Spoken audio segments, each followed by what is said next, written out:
Assalamualaikum warahmatullahi wabarakatuh.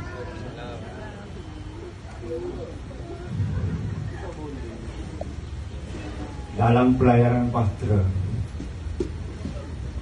ombak akan bergelora, lautan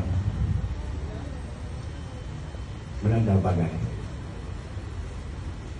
Jadi buanglah air di dalam Pahtera itu untuk menyelamatkan Pahtera itu.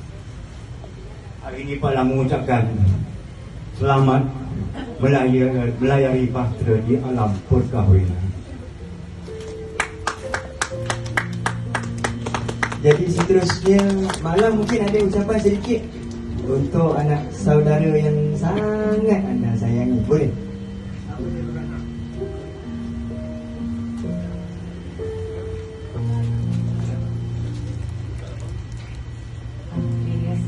Assalamualaikum semua.